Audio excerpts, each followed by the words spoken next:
Hey, everybody, thanks for watching or listening or however you consume this podcast on YouTube. But do me a favor, subscribe, would you? All right. Hey, everybody, I'm Kyle Risdall. And I'm Molly Wood, and welcome to Make Me Smart, the show all about tech, the economy, culture, deep dramatic size. Well, I mean, I don't have any other kinds of size. If there was ever a week for it. And you guys, thank goodness, help us get smart every week because, as we like to say, none of us is as smart as all of us. So here is what we are going to do today. We've been doing an on and off thing the past couple of months about the economics of inequality in this society and in this economy, because there's lots of it. Wages, wealth gap, the whole deal.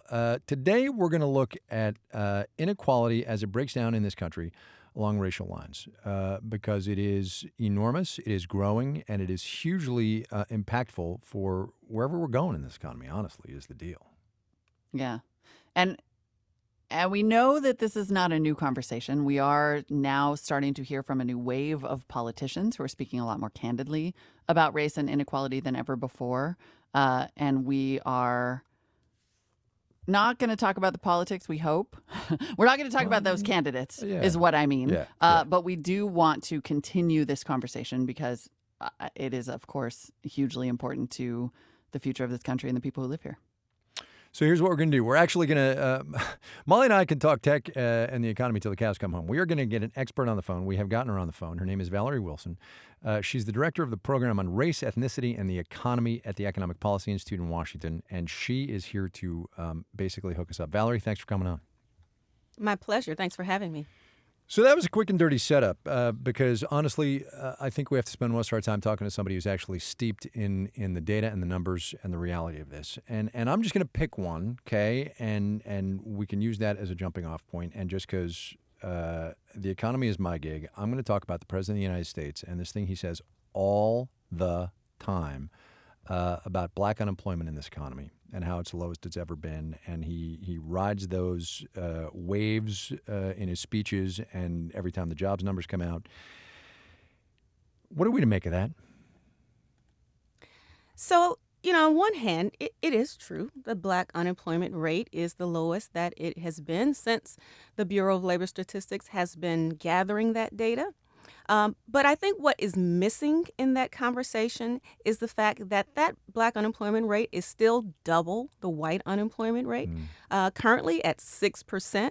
I think when we look at it in the broader context of the overall national unemployment rate being about 3.7% now, 6% isn't really something to be boasting about unless there's sort of a normalization of that inequality in the labor market, whereby African Americans are twice as likely to be unemployed than white Americans, even when we're talking about people with similar skills and educational backgrounds. Right. Mm-hmm. Right. And then in addition to double the unemployment numbers of white Americans, you look at census data and black Americans come in behind not only whites, but Asians, Caucasians, Latinos with a median household income of around $40,000 a year. Why isn't there, and how, there just isn't that mobility on top of that, right? Well, I think all of these things are layered. So when we talk about disparities in employment outcomes, the majority of households in this country get income because they work through a job. So if you're less likely to be employed, that's already a hit against your income. The other factor is that when you are employed, we still have significant disparities in pay on the basis of race and gender. Again, that filters into income disparities. And then those income disparities filter into so many other areas of life. If we were talking about the home ownership gap, if we were talking about differences in, based on where people live, what kinds of schools their children have access to. And then on top of that is the wealth gap that sort of overlays all of these issues in terms of economic vulnerability and sustainability. Has it not? And I ask this not facetiously at all, but since it's in the news this year that we are now 400 years since slavery was introduced on this continent. Has it not always been thus that African Americans and people of color in this economy has suffered? And the following question then is, what's the cure? Yeah, that's a loaded right? question, I right? know, I know. And look, let's go there too, right? Because there's lots of people talking Yeah. about that. Yeah. So that has always been the case. And I think it's very clear when we talk about the fact that it has always been the case, that we're clear on why it has been the case, that has been a very intentional and structural sort of issue whereby race was introduced as a way to decide who would have access to wealth and opportunity and who wouldn't. And so the fact that our country was founded on that and, we still see these gaps today tells you that, just how durable that inequality is. And the fact is, it doesn't go anywhere unless we decide, just like we intentionally decided to institute laws and policies that would create those inequalities, unless we decide to institute policies and practices that would eliminate those, they don't go away.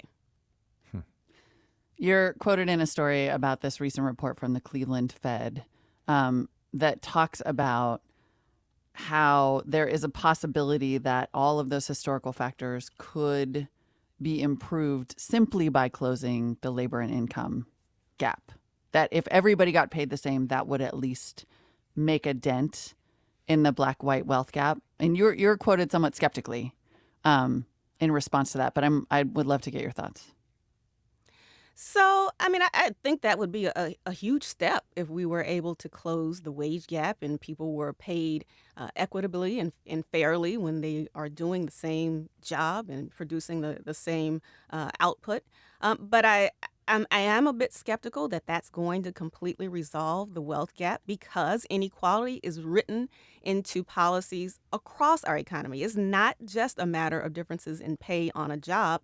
It has to do with when people go to get loans, whether or not they are able to get the loan, and then what interest rate they get on that loan. It has to do with the history of redlining in this country and laws that determined where African Americans could live, and the fact that those communities that had a higher percentage of African American residences, the homes in those communities would not appreciate at the same rate as homes in communities where there are that are predominantly white.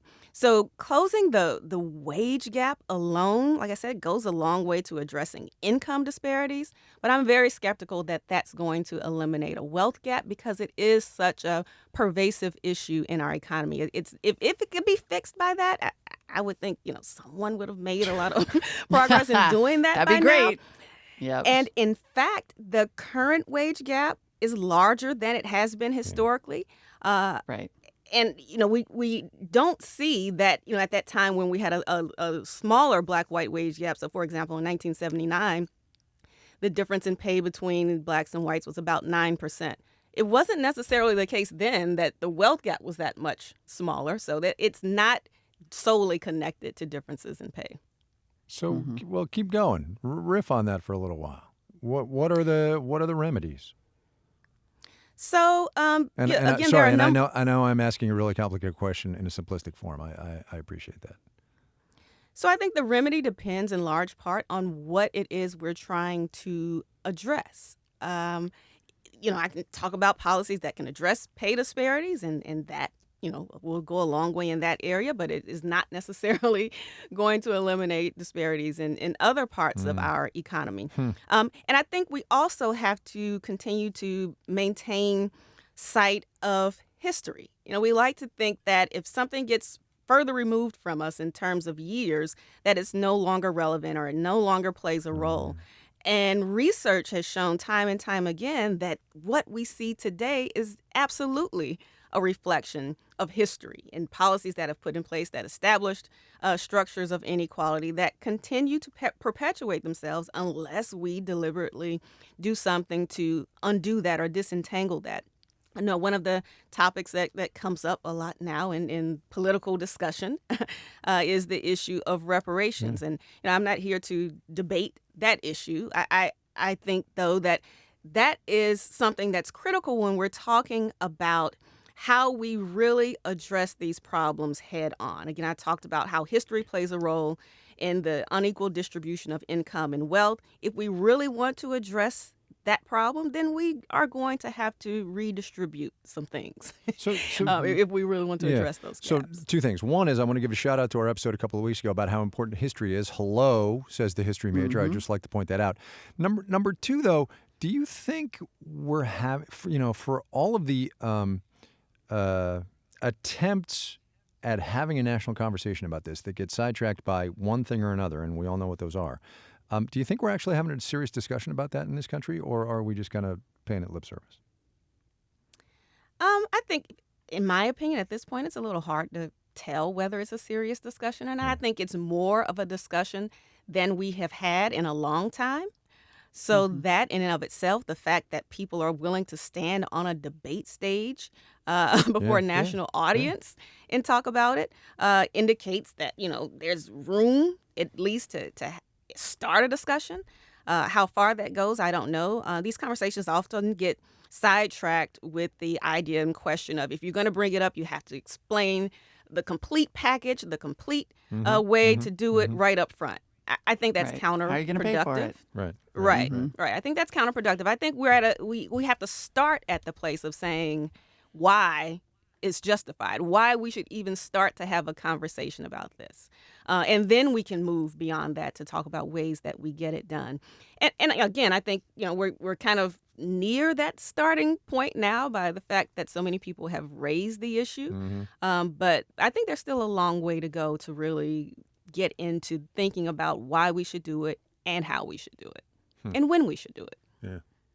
I know that I am literally the person who said that we weren't going to talk about the politics of it. However, that was a lie.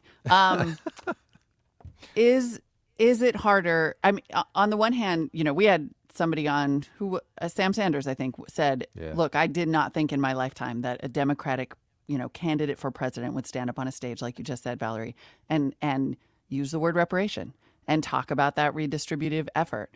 But at the same time, I think we are increasingly seeing race become a partisan issue. And I wonder if for every step we make forward with those candidates on those stages, are we also taking steps back? Yeah, I think that's one of the challenges that we have had in this country for a long time. I think both parties talk about race. We just talk about it in very different ways. And I don't think that we really are honest with ourselves about those differences and how race gets discussed. On one hand, we can have, a democratic debate and people are talking about the reasons why we should have reparations and acknowledging the fact that there is racism in this country and racial inequality that plays out in so many of the social and economic outcomes that are important to well-being in this country. And then on the other side, we can have hate speech and hate rallies that are also about race, but not in a very constructive way. So the challenge is, getting everyone to really have the same conversation about the same thing and be on the same topic. I don't think it's that both parties don't discuss race. I think that the way that it's discussed is very distinct. It's a special challenge, right? Because this idea of racism and the economic inequality that results from the structural racism in this economy for 400 years, that's a whole set of people's lived experiences every single day, whether they're black, of color, take your pick. And then there's a whole section of this economy and society whose lived experience it is not, Right. Yeah. And that makes the conversation just that much harder. It can make it harder, especially when we use race as a way to be divisive. Yeah. And to sort of, pit one community, one race, one group of people against another. But I think when we look at the economic issues, they're very similar. Everybody wants the same thing, right? Everybody wants to be able to have a decent job, to earn a decent living, to be able to provide for their families, to enjoy some of their life. You don't have to work constantly to be able to just have a level of basic sustenance. But I think, we all face challenges to how we do that. Now, those challenges vary based on our race or ethnicity or gender, again, because of how things structurally have been developed and put in place in this country. But the goals, the objectives, the fact that we all face challenges to meeting those economic objectives is something that's really universal. And I think that would be a much more constructive conversation than some of the conversation that leads to scapegoating and a lot of the division. Yeah, I often wonder if it's a little bloodless or a cop-out to sort of say, to put this conversation in purely economic terms, but at the same time, it feels absurd, increasingly absurd, to talk about growth in America and global growth and economic success without acknowledging how many people could be contributing at a much higher level to growth and economic success by having their own individual success. Right. I mean, all these things are interconnected. I talk a lot about, how there's intersections between class and race and gender, and that, nobody experiences inequality on a single front. If you're someone who experiences inequality, if you're a person of color who experiences inequality, that experience is going to be different if you're a woman than you're a man. That experience is going to be different if you have a college degree versus you didn't finish high school. So a lot of these issues do intersect, even though, your specific situation or circumstance may be very specific or individual. Again, the experience of inequality, especially at this point, is very broad. We talk about the fact that inequality has grown significantly, even over the last 40 or 50 years. And the way that it's grown has put really the folks at the very top, the top 1%, top 1/10 of 1%, however far up you want to go, has really demonstrated that group has really pulled out away from everybody else. And so I think, the whole issue of growing inequality can be something that's used to sort of bring people together to rethink how we think our economy should work and how the benefits of what workers produce on their jobs daily should be more equitably distributed and shared across all who are engaged in that. So if we assume positive intent by all the parties in this conversation, which is, as you said, a countless number of intersections, just as a way to sort of play this forward and let you get on with what else you have to do today. So I noted that it's been 400 years since slavery was introduced on this continent. Do you think it's going to take us another 400 years to figure this out? Oh, I hope not. Oh, man. I wouldn't be here to know in 400 years. But yeah, I would hope it doesn't take another 400 years. At the same time, it's not going to happen overnight. It won't happen in this election cycle or the next or the one after that, probably. But, we just have to continue to keep these issues, at the forefront of our public debate, of our household conversations, and really be honest about the America we live in versus the dream or the ideal that we like to portray. Valerie Wilson at the Economic Policy Institute in Washington, director of the program on race, ethnicity, and the economy. Thank you so much for your time. Thanks. Thanks, Valerie. Well, Thanks, Molly. I don't think that was an untoward question, by the way, the whole 400 years thing. No, it was not untoward at all. It was just depressing. Right. Yes. All right. Well, that's my job. To even contemplate, that's my job in this podcast. That is your thing. I know. And, we have to face that reality because of the 2 steps forward, 2 steps back situation. Yeah, or 3 steps back. Anyway. Or 3 steps back, yes. So that we went 15 minutes with Valerie, and obviously we could have gone 15 hours because there's so much. Send us your thoughts on that entire conversation, and we'll get a handful of them, honestly, on the podcast in the next couple of weeks. Make me smart at marketplace.org. Send us a voicemail. Let us know what you think. Yep. We're going to take a quick break. We will be back with our fixations, which are not going to be a lot cheerier. See you in a minute. Nice. Way to set that one up. Can't wait to hear that now. Which are going to be awesome. Where's that skip button on my fun podcast? And interesting. Jesus, Molly. Fine. I'll fix it in post.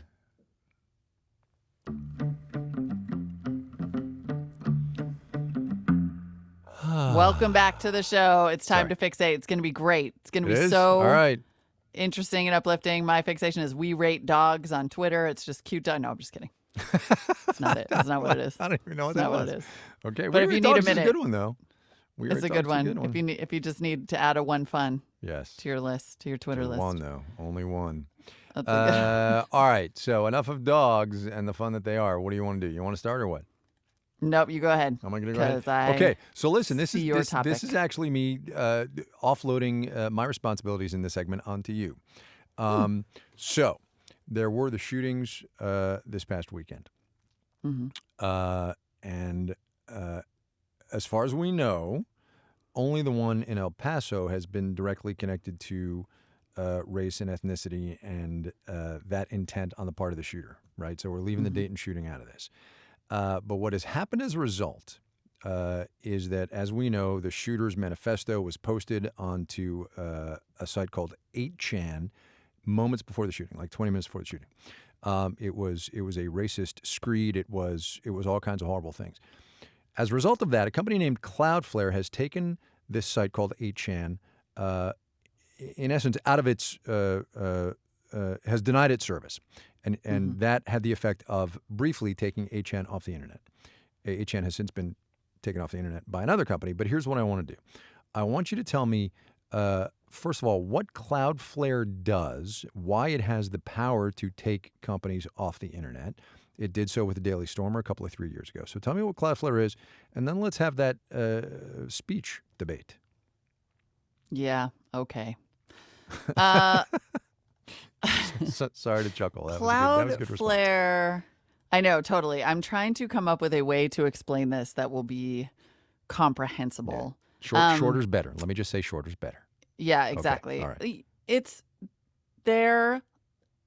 If 8chan is the house, then CloudFlare is the municipality.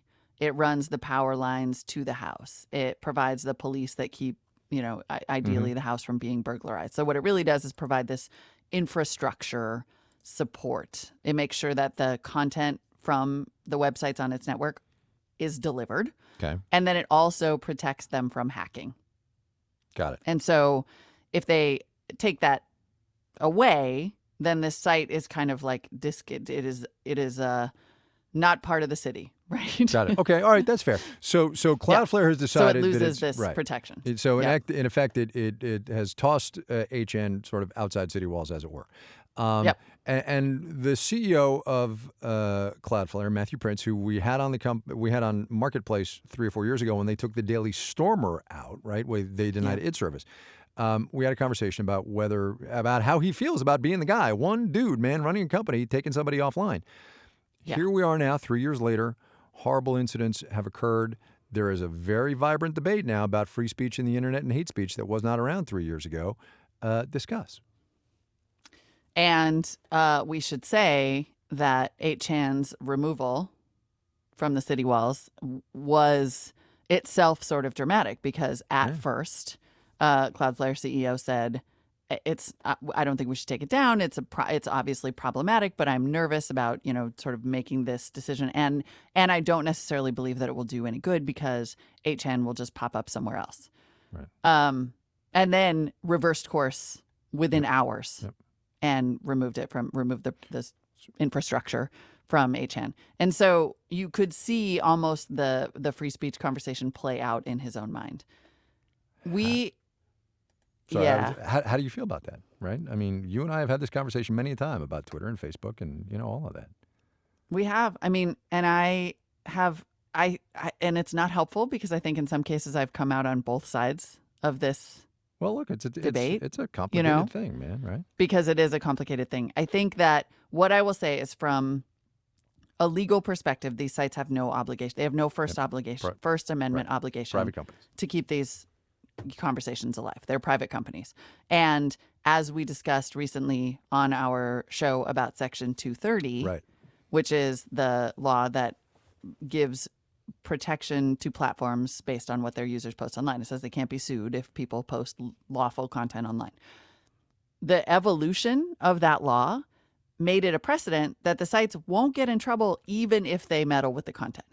Right? They won't be held liable even if they exercise some control over the content. There was a lawsuit that established that as precedent. So they are legally protected, in both regards, First Amendment and in terms of losing any immunity from prosecution based on what users post. So they actually don't have any more excuses for not dealing with something that we now know based on science and research, right, is radicalizing people. Like these are effectively, for all intents and purposes, and we saw the outcome of that this weekend, some of these chat rooms and forums are effectively terrorist networks. And it is incumbent probably on law enforcement. We actually had a conversation on today's episode of Marketplace Tech with a cybersecurity expert who said, look, there's a real difference in the way that we address international terrorism, the jihadi kind, and domestic terrorism, usually the white supremacy kind, with respect to the law. Like there are limits that these platforms can run up against if it's giving aid and comfort to international terrorism or assisting or abetting. And law enforcement in America, the FBI, is only now starting to make a connection between conspiracy theories and extremist content and real world violence. So let me squeeze you a little bit here, right? You ready? Yeah. Do you think you did the right thing, taking HN off? I do. Oh, absolutely. I do. Because there's also research, like counterterrorism experts will tell you that disrupting terrorist networks does make a difference, even if it's in the short term. And the Daily Stormer may still be up, but it is really hard to find.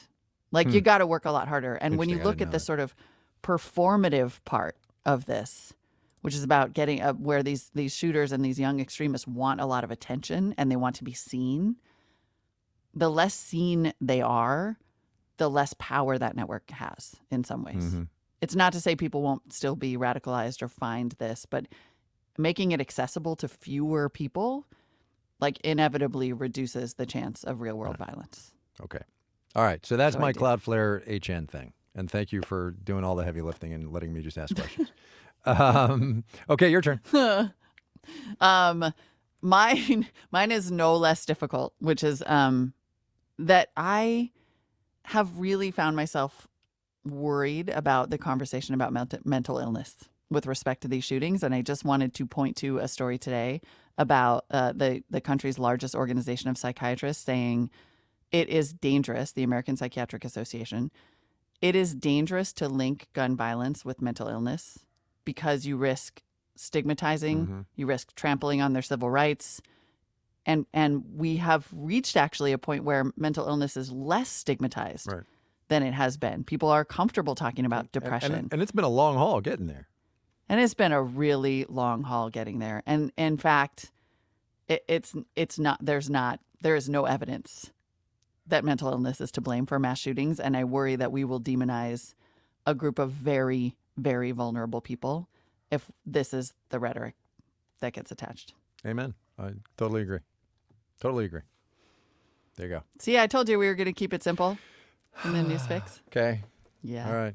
Enough of us. Your turn. Hi, Kai and Molly. This is Brent. Phew, from we're Detroit. saved. This is Rebecca from Baltimore. It was great to hear comments on my question about GDPR. I wanted to put in my vote. I want to discuss a slightly different but maybe related thing. Yeah, buddy. Definitely. Last week, we got smart about TikTok. I can tell you that this week I have spent a lot of time watching those people at the British farm and the critters. I tried it. It was me. I just watched the critters. I love it Okay. because I can't take much more. Anyway, listener Tim Funk has never used TikTok but did listen to the show, and he had this follow-up question. In the TikTok discussion, it felt like there was something missing: YouTube. If TikTok eliminates the 15-second limit, how is it any different than YouTube? Both allow for followers, and they both use AI to keep you addicted to related content. Please make me smart. Over to you, boss lady. Oh, I mean, it's competition to YouTube. For one thing, it's mobile first, right? It's YouTube is like people still watch on their computer. They use it in place of TV and all of that. And there's no sign that TikTok will eliminate the 15-second limit. So it is sort of a different medium in that way. Look, will it eventually become like a thing that people watch all the time and they use AI to keep you addicted to related content? Sure. We should make it clear that it's always that it was in the same. It's competition to Facebook and it's competition to YouTube for sure. Yes, that is true. There we go. I still don't quite. I mean, I flipped through it, but But you know what? It's not for me. Anyway, so the other thing that we talked like about the last week. critters. That's it. The other thing we talked about was Facebook and their Libra launch. This is their crypto payment system and currency, and Mark Zuckerberg's next attempt to take over the world. And we talked about how Zuckerberg, the founder and CEO of Facebook, sometimes exerts undue influence in that company, and maybe that's what was going on here. Here's what Joe Selby said. I think one of the reasons that folks in that situation find themselves unable to question the vision or judgment of the founder or leader in that situation is that, frankly, most businesses don't have anything remotely like that going on. There's a dearth of even basic leadership in most organizations, so when someone, particularly a young adult, encounters a founder or executive who does have a vision they can articulate clearly, it's beyond compelling and very easy to be pulled out to shore by it. I mean, maybe, but I think he's selling leadership at every level of business in this economy a little bit short there, Joe. That's what I think you're doing. Is he? I'm obsessed. Have you heard about this book called It's the Manager? No. The Gallup book? No. So Gallup did this survey and essentially, and they did this huge, I know, right? As they do. I know, that was a little Captain Obvious moment. Go ahead. In shocking news, Gallup conducted a survey. Yeah. They did this huge study on the future of work, and they basically found that the single strongest factor in a company's success or failure is managers at every level. And they basically were like, P.S., all the managers in America are terrible. Yeah, and then they put out a whole book about it, and I'm dying to read it. It was fascinating. All right. I mean, and I sure, like, is Silicon Valley staffed with like a ton of people under 35 who are in jobs that might have actually just been invented 6 hours ago? Yeah. And the entire company is structured around the thoughts and ideas and vision of one person. Like, yes, I mean, of course that was going to happen. But also, putting the link to that apparently book the managers are kind of terrible. All right, I did. I put it in because it's like a browse it. little, How about that? I'm excited to read this. I'm like weirdly obsessed with it. All right. Kai fixated on Senator Hawley's Social Media Addiction Reduction Technology Act. The Smart Act. Yeah, buddy. I mentioned how I hate Netflix's addictive UI. I was like, help me, Josh Hawley. Sign me up. Which immediately takes you to the next episode of a show without showing you the credits. Listener Jen posted on Twitter about this. Wait, you like that it doesn't show you the credits? Yeah. I mean, look, apologies to the Third Grip and the Best Boy and the Gaffer and all that, but can I get content, please? What about now, the guest voices? Now I'm getting hate mail. There's hate mail coming to me on this one. Voices, from a gaffer. There, Jen said, which hopefully will explain exactly what a gaffer does. But anyway, go ahead. I don't know, but I have the tape. She says, that was so good. Right? Gaffer tape. That stuff is the best. She says she agrees with me. She also hates the autoplay of the show or movie trailer and the skipping of the end credits. And a lot of people complained about how it starts like just playing you a preview of a thing that you're not watching. And maybe you really like the theme song and you want to listen to that. Yes. I hate that. And then another Twitter listener, and I failed to capture it, and I'm sorry, and then it was like gone in my mentions, sent me a fix. And we'll have it in the show notes because you can turn it off. You can turn off the autoplay if you are like me, or you can keep it on if you're like Kai. There you and go. everybody wins. And you will be judged accordingly.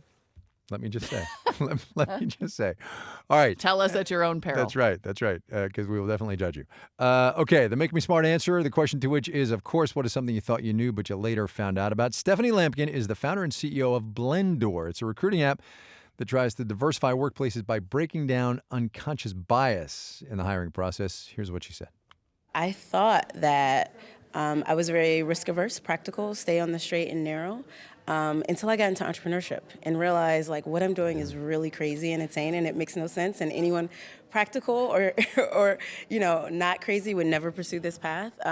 But I've been like reaching into the depths of something, I don't know, ancestral that's like really kept me going despite just how insane and practical this path is. I'm in this space of building technology to mitigate bias, right? And bias is sort of a rebranding of racism and sexism. And so I think about all of the people before me who had it way harder trying to combat this problem.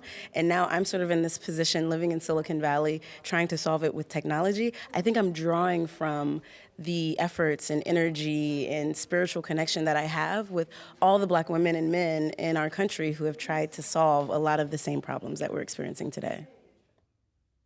Yeah, I'll tell you what. When you, I have such admiration for entrepreneurs. Just full stop. Because the chutzpah that it takes, right? The risk tolerance and all of that.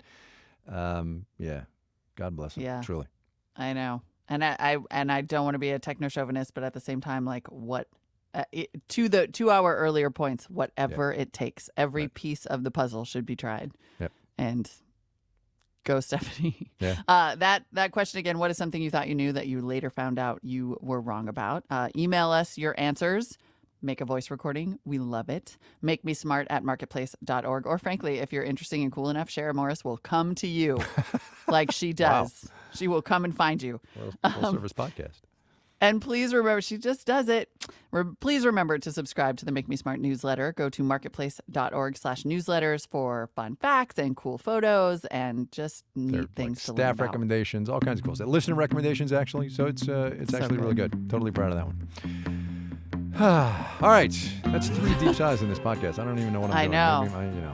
Have I mentioned that I've got really big lungs, by the way? Have we had that conversation? Yeah, we talked about your lungs. Never mind. Make Me Smart is produced by Sharon Morris. Senior producer is Eve Tro. Well, never mind. It's a long story about tuberculosis. Senior producer is Eve Tro. Tony Wagner is our digital producer. Thanks to our video producers, Ben Heathcote and Summer Dunsmore. Ben's back from vacation, so he's actually working this week. I'm just saying. He wasn't good around job, last Ben. week, I love how like all the little nuggets that Kai drops as asides are like a whole chapter in the book. Tuberculosis A. This week's program was engineered by Drew Dostad. Thank you also to Christian Buckler in our DC bureau, which is where Valerie was. Our theme music was composed by Ben Tolliday and Daniel Ramirez. It's not long enough. The executive director of On Demand is Taran Yevis, and senior vice president and general manager is Deborah Clark. Oh, nicely done. Trained podcast professional right there. I am pretty proud of that. Applause on the other end of the line. I'm clapping for myself. If I don't, no one will, people. That's right. Oh, man. All right. There we go. Another one in the can, peeps.